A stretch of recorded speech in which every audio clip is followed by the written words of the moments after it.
Selamat datang dan selamat bergabung di channel Dongeng Malam. Bagi yang sudah mampir, jangan lupa tinggalkan jejak kalian dengan cara di-like dan komen video ini. Untuk kali ini, Dongeng Malam akan membawakan sebuah cerita dengan judul, Rumah di Atas Tanah Kuburan. Kita mulai saja ceritanya. Angin sore bertiup pelan, membawa debu halus dari tanah lapang yang baru saja diratakan. Di atas lahan itu, sebuah bangunan rumah mulai berdiri, kokoh dengan dinding bata merah yang belum diplester sempurna.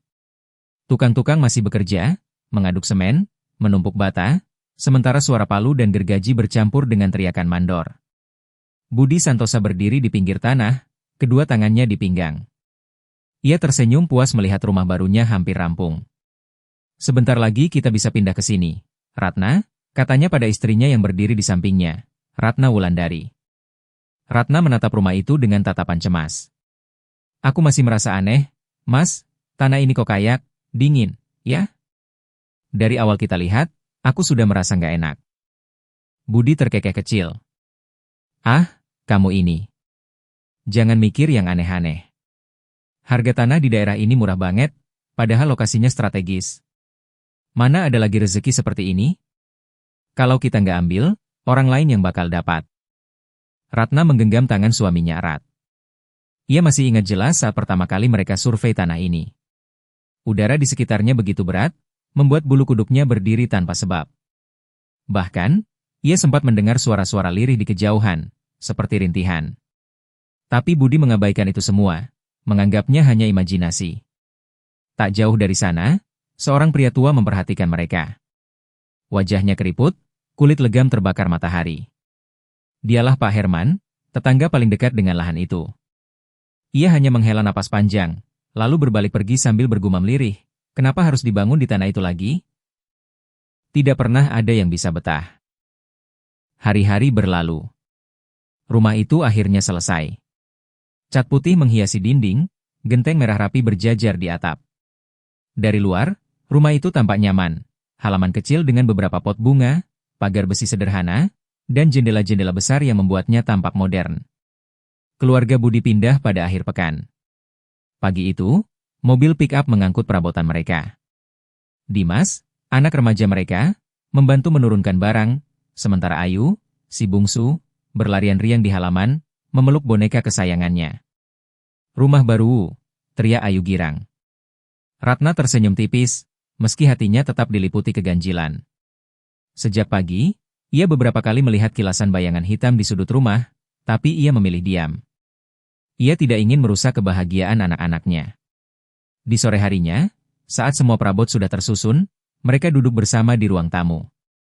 Budi mengangkat gelas teh dan berkata lantang.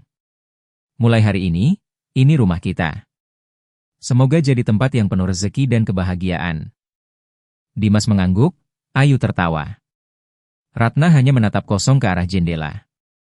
Dari pantulan kaca, ia melihat sesuatu. Sosok hitam berdiri di luar pagar, mengawasi.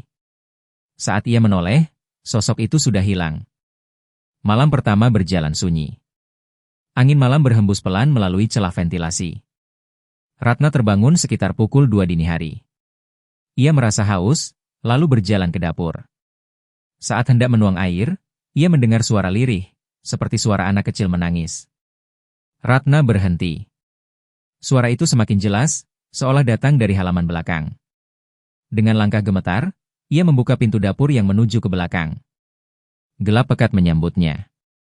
Bau anyir menusuk hidungnya. Dan di sana, di sudut tanah belakang rumah, ia melihat sesuatu. Seorang anak kecil, tubuhnya pucat, duduk jongkok dengan kepala tertunduk. Rambutnya kusut menutupi wajah. Tangannya berlumuran tanah basah. Ratna menutup mulutnya, menahan teriakan. Tapi saat ia berkedip, sosok itu hilang. Pintu dapur menutup dengan keras di belakangnya, seakan ada yang mendorong. Ratna jatuh terduduk, tubuhnya gemetar. Ia membaca doa sebisanya, lalu segera berlari kembali ke kamar. Budi yang terbangun hanya menggeleng ketika istrinya bercerita. Itu cuma mimpi, Ratna. Kamu terlalu capek pindahan, katanya dengan nada setengah kesal. Tapi Ratna tahu, itu bukan mimpi. Hari-hari berikutnya, kejadian aneh mulai terjadi. Dimas sering mendengar suara orang berjalan di lantai 2, Padahal rumah itu hanya satu lantai. Ayu sering berbicara sendiri di kamarnya. Ketika ditanya, ia menjawab, "Aku lagi main sama kakak Bayu." Tak ada yang mengenal siapa Bayu. Lampu sering padam sendiri. Perabot bergeser tanpa sebab. Bau busuk kadang muncul, lalu hilang begitu saja. Puncaknya terjadi suatu malam, ketika keluarga itu sedang makan malam bersama. Ayu tiba-tiba menaruh sendoknya, menatap ke arah kosong di seberang meja, lalu berkata dengan polos. "Kak Bayu bilang, ini rumah dia, bukan rumah kita." Hening. Budi menelan ludah, menatap istrinya dengan tatapan tak percaya. Ratna langsung menggenggam tangan Ayu, wajahnya pucat. "Ayu, jangan ngomong sembarangan," bisiknya. Tapi Ayu hanya tersenyum kecil, lalu melanjutkan makan seperti biasa. Di luar rumah, angin bertiup kencang. Daun-daun kering berterbangan, menimbulkan suara berisik seperti bisikan ribuan orang. Dan di balik jendela ruang makan, sepasang mata hitam menatap dari kegelapan. Malam itu udara semakin dingin. Ratna menggenggam erat tangan Ayu, mencoba menenangkan diri. Kata-kata anaknya tentang Kak Bayu terus terngiang di kepalanya. Siapa sebenarnya sosok itu? Dan mengapa Ayu berkata dengan tenang, seolah ia benar-benar berbicara dengan seseorang? Budi, meski mencoba menutupi kegelisahan, diam-diam merasa terusik. Ia menyalakan televisi dengan volume keras, seakan berusaha menyingkirkan rasa tidak nyaman yang menyelimuti rumah itu. Namun, televisi itu tiba-tiba berderak. Layar bergaris, lalu mati sendiri. "Listrik jelek kali, Mas," ucap Ratna pelan, meski dalam hati ia tahu bukan itu sebabnya. Ayu tersenyum kecil, lalu berbisik sambil menatap ruang kosong. "Kak Bayu nggak suka berisik." Budi berdiri dengan wajah kesal. "Sudah, cukup. Jangan semua hal dikaitkan dengan hantu atau setan. Kita ini baru pindah, wajar kalau masih belum terbiasa. Jangan menakut-nakuti diri sendiri." Ratna terdiam. Ia tahu percuma berdebat dengan suaminya malam itu. Keesokan harinya, Dimas sedang bersiap ke sekolah. Saat ia keluar dari kamar, ia mendapati koridor rumah basah, seperti ada air mengalir dari arah dapur. Dengan langkah pelan ia menelusuri jejak air itu. Ketika sampai di dapur, ia tertegun. Lantai penuh lumpur hitam. Aroma busuk menusuk hidungnya. Dan di tengah lumpur itu, terlihat bekas telapak kaki, tapi bukan kaki manusia. Bentuknya panjang, jari-jarinya kurus dan terlalu banyak. "Anjir," Dimas mundur beberapa langkah, wajahnya pucat. Tiba-tiba terdengar suara ketukan keras dari pintu belakang. Dimas memberanikan diri mendekat, lalu membuka pintu. Tidak ada siapapun di luar. Hanya halaman kosong dan angin yang berhembus. Tapi ketika ia menunduk, ia melihat sesuatu. Tepat di ambang pintu, ada sebuah mainan mobil-mobilan kecil, penuh lumpur, seakan baru saja ditaruh seseorang. Dimas terhenyak. Ia tidak pernah punya mainan seperti itu. Ia buru-buru menendang mainan itu keluar dan menutup pintu rapat-rapat. Jantungnya berdegup kencang. Untuk pertama kalinya ia benar-benar percaya bahwa ada sesuatu yang tidak beres di rumah ini. Hari-hari berikutnya semakin mencekam. Ratna beberapa kali menemukan bunga melati segar di kamar mandi, padahal tidak pernah ada yang menaruh. Ayu makin sering bicara dengan Kak Bayu. Suatu malam, Ratna mendengar suara anak-anak bercanda dari kamar Ayu, tapi ketika pintu dibuka, hanya Ayu yang duduk di lantai, tertawa sendiri. Dimas mulai sering bermimpi buruk. Dalam mimpinya, ia berjalan di sebuah kuburan tua, dikelilingi puluhan pocong yang mengerubutinya. Budi tetap menyangkal semua itu. Namun, malam ketiga setelah kejadian mobil-mobilan, ia sendiri akhirnya merasakan sesuatu. Saat ia sedang bekerja di ruang tamu dengan laptopnya, lampu tiba-tiba redup. Dari sudut mata, ia melihat sosok tinggi besar berdiri di pojok ruangan. Sosok itu hitam legam, wajahnya rusak, matanya kosong menatapnya.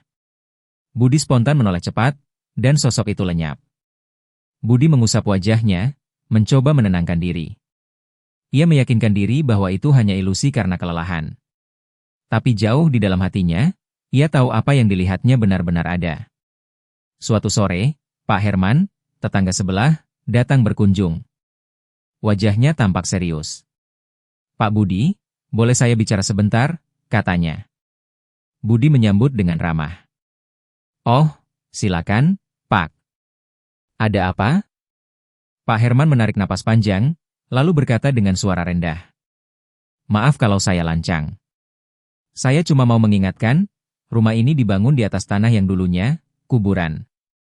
Ratna langsung menegang mendengar itu. Kuburan? Kuburan siapa, Pak? Pak Herman menunduk. Dulu, zaman penjajahan Belanda, di tanah ini pernah jadi kuburan massal. Banyak orang dibantai dan dikubur tanpa nisan. Setelah merdeka, tanah ini lama dibiarkan kosong. Pernah ada orang yang bangun rumah di sini, tapi tidak pernah ada yang betah lama. Ratna menutup mulutnya, ngeri. Budi mencoba tetap tenang, meski wajahnya pucat. Pak Herman, terima kasih atas infonya. Tapi, saya tidak percaya hal-hal begitu. Ini sudah jadi tanah sah, saya beli resmi. Tidak masalah, kan? Pak Herman hanya menatapnya dengan iba. Hati-hati, Pak. Kadang yang tidak kita percaya, justru lebih nyata daripada apapun. Sebelum pulang, Pak Herman berbisik lirih kepada Ratna. Kalau makin parah, cari Mbah Karto di ujung desa. Hanya dia yang bisa bantu. Malam itu, kejadian mengerikan terjadi. Sekitar pukul 1 dini hari, Ratna terbangun mendengar suara gaduh dari kamar anaknya. Ia segera berlari ke kamar Ayu. Pintu terbuka sedikit, dan dari celah itu Ratna melihat pemandangan yang membuat darahnya membeku. Ayu sedang duduk di lantai, wajahnya pucat, matanya menatap kosong ke depan. Di hadapannya ada bayangan samar menyerupai anak kecil, tubuhnya penuh tanah, wajahnya tidak jelas. Bayangan itu memegang tangan Ayu. Kak Bayu bilang, Ayu boleh ikut dia, ujar Ayu lirih. Ratna menjerit sekuat tenaga. Bayangan itu hilang seketika, dan Ayu pingsan di lantai. Budi berlari masuk, mencoba menolong, tapi tubuh Ayu dingin seperti es. Mereka panik bukan main, hingga akhirnya Ayu sadar kembali, namun dengan senyum aneh di wajahnya. Ayu sudah punya teman, bisiknya. Sejak malam itu, teror semakin nyata. Ayu sering berbicara dengan suara yang bukan miliknya, lebih berat, serak, seperti suara laki-laki dewasa. Dimas suatu malam mendengar langkah kaki di atap, padahal atap rumah itu hanya genteng tipis tanpa ruang kosong. Saat ia intip keluar, ia melihat sosok pocong berlumuran tanah duduk di atas genteng, menatapnya. Ratna mulai sering mimpi melihat kuburan massal, dengan mayat-mayat yang menatapnya minta tolong. Dan akhirnya, tragedi pun terjadi. Suatu malam, ketika Dimas pulang agak larut dari rumah temannya, ia mendengar suara tangisan dari halaman. Dengan nekat, ia menyalakan senter dan mencari sumber suara itu.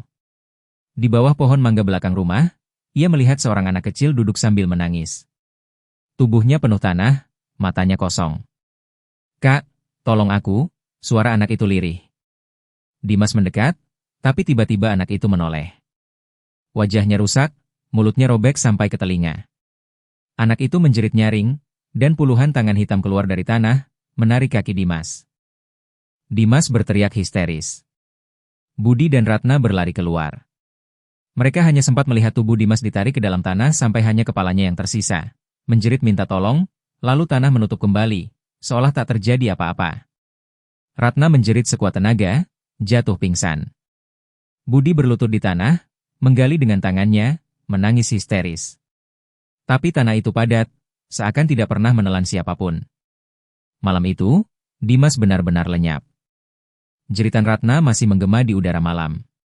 Tubuhnya lunglai di pelukan Budi, yang terus menggali tanah dengan tangannya, mencoba mencari jejak anaknya. Tapi tanah itu seakan keras, dingin, tak bergeming. Seolah tidak pernah menelan siapapun. Dimas! Dimas! Suara Budi pecah, penuh keputusasaan. Tangannya berdarah karena menggaruk tanah dengan kasar. Pak Herman, yang mendengar keributan dari rumah sebelah, segera datang membawa senter. Saat melihat Budi berlutut di tanah dengan Ratna pingsan di sampingnya, ia tahu sesuatu yang buruk sudah terjadi. Bisiknya. Saya sudah bilang, Pak Budi, tanah ini bukan tanah biasa. Budi menoleh dengan wajah putus asa. Pak Herman, anak saya. Anak saya ditelan tanah. Tolong saya. Pak Herman menunduk. Wajahnya muram. Saya tidak bisa, Pak. Ini bukan urusan manusia biasa lagi. Sudah waktunya Anda cari Mbah Karto. Keesokan paginya, Ratna duduk di ruang tamu dengan wajah sembab. Ia belum berhenti menangis sejak semalam. Sementara itu, Ayu duduk di lantai, memeluk bonekanya sambil bersenandung lagu anak-anak. Yang membuat Ratna merinding, lagu itu bukan lagu yang pernah diajarkannya. Kata-katanya asing, nadanya mendayu dengan kesan muram. Seolah-olah lagu pengantar kematian. Ayu, sayang, dari mana kamu tahu lagu itu? Tanya Ratna pelan. Ayu menoleh, tersenyum aneh. Kak Bayu yang ajarin. Kak Bayu bilang, bentar lagi Ayu juga bisa ikut sama dia. Biar nggak sendirian. Ratna langsung memeluk Ayu erat, tubuhnya bergetar. Tidak. Kamu nggak boleh ikut siapapun. Kamu sama mama saja. Namun Ayu hanya tertawa kecil, lalu menatap kosong ke arah pojok ruangan. Di pojok itu, Budi, yang duduk diam dengan wajah kosong, ikut menoleh. Dan sejenak, ia melihat bayangan tinggi besar dengan wajah rusak berdiri di sana, menatap mereka.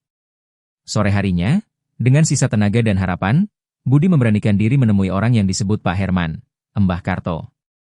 Mbah Karto tinggal di ujung desa, di sebuah rumah kayu sederhana yang dikelilingi pohon bambu tua. Saat Budi mengetuk pintu, seorang lelaki tua berambut putih keluar, matanya tajam namun penuh wibawa. Kamu Budi, ya? Kepala keluarga dari rumah baru itu, suara Mbah Karto serak tapi tegas. Budi mengangguk cepat. Iya, Mbah. Tolong saya, anak saya hilang, ditelan tanah di halaman rumah. Istri saya ketakutan, anak bungsu saya, mulai aneh. Saya nggak tahu harus gimana lagi. Mbah Karto menatapnya lama, lalu menghela napas berat. Saya sudah tahu ini akan terjadi lagi. Rumah itu memang tidak seharusnya dibangun. Tanah itu, kuburan besar, Pak Budi. Bukan sekadar makam, tapi tempat pembuangan mayat-mayat korban pembantaian. Budi terdiam, matanya berkaca-kaca. Apa maksud Mbah? Dulu, zaman Belanda, banyak pribumi dibunuh dan dikubur begitu saja di situ. Setelah itu, di masa perang, ada juga tentara yang dikubur tanpa upacara. Tanah itu haus darah. Dan roh-roh di dalamnya tidak pernah tenang. Budi menelan ludah. Jadi, anak saya bisa kembali? Mbah Karto menatapnya tajam. Bisa. Tapi dengan syarat, kau harus berani menghadapi mereka. Dan kau harus siap dengan apapun yang mereka minta. Budi mengangguk tanpa pikir panjang. Apa saja, Mbah? Asal anak saya kembali. Mbah Karto menutup mata, lalu berbisik lirih. Kalau begitu, malam nanti saya ikut ke rumahmu. Kita mulai ritual. Tapi ingat, roh yang memimpin di sana sangat kuat.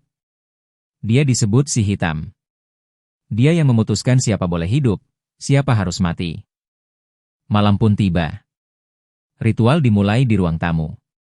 Mbah Karto menaburkan bunga 7 rupa, menyalakan dupa, lalu duduk bersila sambil membaca mantra. Ratna duduk memeluk Ayu di pojok ruangan, sementara Budi duduk gelisah di samping dukun tua itu. Suasana hening mencekam. Hanya suara mantra Mbah Karto yang bergema. Tiba-tiba, lampu padam. Rumah gelap gulita, hanya cahaya dupa yang berkelip. Dari arah dapur, terdengar suara langkah kaki berat, pelan, tapi mendekat. Ayu tiba-tiba menegakkan tubuh, matanya mendelik. Suaranya berubah menjadi serak, bukan suara anak kecil lagi. Kenapa kalian panggil kami? Ratna menjerit kecil, memeluk Ayu erat. Mbah Karto tetap tenang. Kami tidak mengusik. Kami hanya minta anak yang kalian ambil, dikembalikan. Suara Ayu, atau entitas di dalam dirinya, tertawa nyaring. Dia sudah milik kami. Tubuhnya jadi tanah. Jiwanya jadi teman. Tidak ada yang kembali. Lalu, dari arah lorong rumah, muncul sosok tinggi besar. Tubuhnya hitam legam, wajahnya rusak seperti daging busuk, matanya merah menyala. Dialah si hitam. Budi langsung berdiri, tubuhnya gemetar. Anakku. Kembalikan anakku. Si hitam hanya menatap, lalu bersuara berat. Tanah ini milik kami. Kau yang datang menginjak. Kau yang harus bayar harga. Tiba-tiba, seluruh jendela rumah bergetar. Dinding memunculkan bercak-bercak darah. Ratna berteriak histeris. Mbah Karto memperkuat mantranya, mengacungkan tangan dengan bunga dan dupa. Tapi si hitam melangkah semakin dekat. Aura dinginnya membuat udara serasa beku. Ayu terlepas dari pelukan Ratna, lalu berjalan ke arah si hitam dengan langkah kaku, seperti dikendalikan. Ratna menjerit, hendak mengejar, tapi tubuhnya terpental sendiri ke belakang, seolah ada kekuatan tak terlihat yang melemparkannya. Budi maju dengan nekat, mencoba meraih putrinya. Tapi begitu ia menyentuh bahu Ayu, tubuhnya tersengat panas luar biasa, membuatnya terjatuh. Si hitam menunduk, menatap Ayu. Tangannya yang besar dan hitam menyentuh kepala kecil itu. Ayu menoleh ke orang tuanya, dengan senyum kosong. Kak Bayu bilang, aku sudah harus ikut sekarang. Tangisan Ratna bercampur dengan suara mantra Mbah Karto yang semakin keras. Asap dupa memenuhi ruangan, namun sosok si hitam justru semakin jelas, semakin nyata. Tubuhnya tinggi menjulang hampir menyentuh plafon rumah. Dari wajah rusaknya menetes cairan hitam kental seperti darah busuk, jatuh ke lantai dan menimbulkan bau anyir menusuk.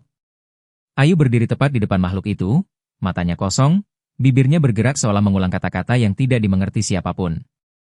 Om, No, Rah, Tum, suara Ayu parau, bukan lagi suara seorang anak kecil. Ratna menjerit, Ayu, kembali ke mama. Ia mencoba merangkak ke arah anaknya, tapi setiap kali ia mendekat, udara di sekitarnya berubah seperti dinding tak terlihat, mendorongnya mundur. Budi bangkit dengan wajah marah, nekat berlari menerjang. Ia memeluk tubuh Ayu dan berteriak, kau tidak akan ambil anakku. Si hitam menoleh, matanya merah membara. Tangan besarnya bergerak cepat, menyambar Budi. Seketika tubuh Budi terpental menghantam dinding, darah keluar dari mulutnya. Ia jatuh terkapar, setengah pingsan. Ratna berteriak histeris. Mbah Karto berdiri, mengangkat tongkat kayu yang sejak tadi ia genggam.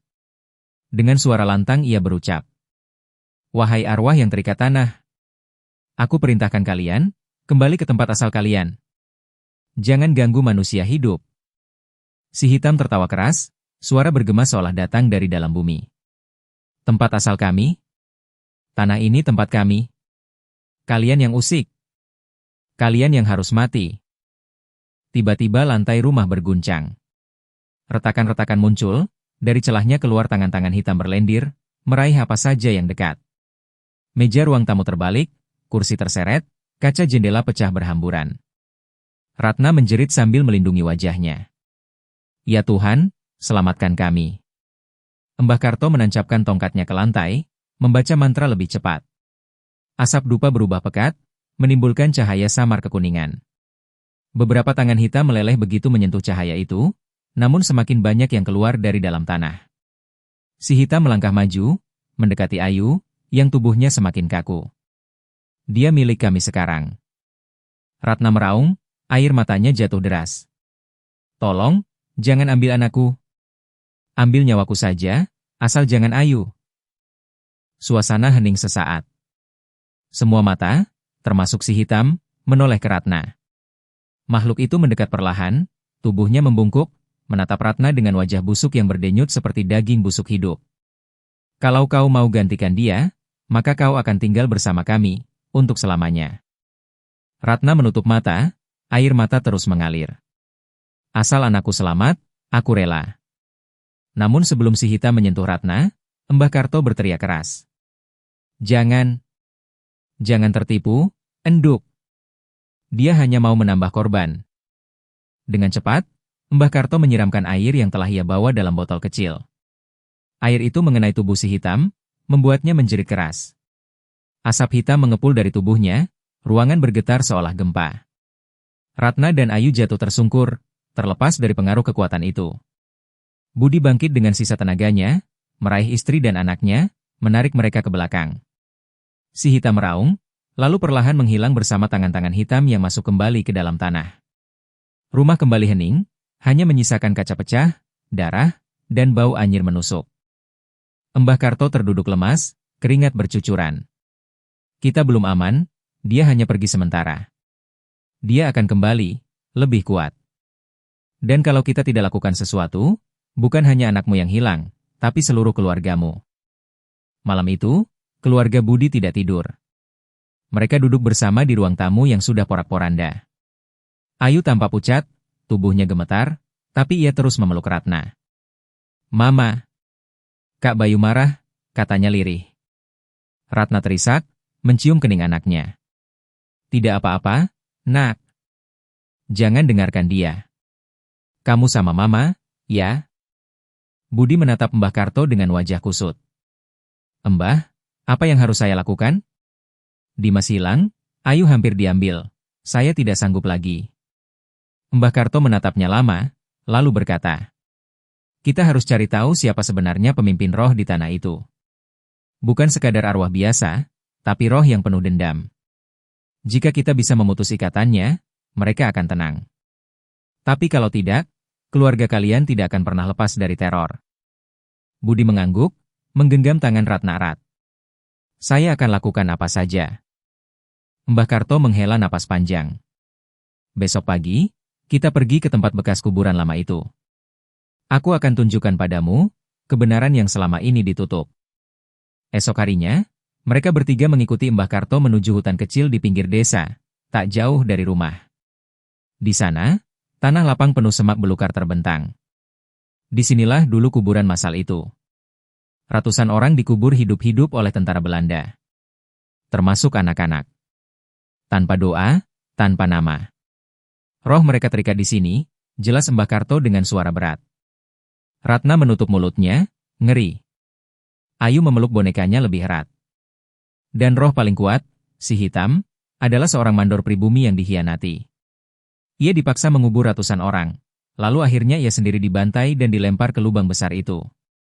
Sejak itu, rohnya memimpin yang lain, menuntut balas pada siapapun yang berani menginjak tanahnya.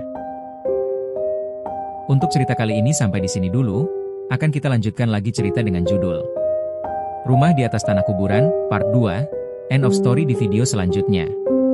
Terima kasih sudah mengikuti cerita sampai akhir. Dan jika kalian suka dengan cerita-cerita seperti ini, silahkan di-share video ini agar channel ini bisa lebih berkembang lagi.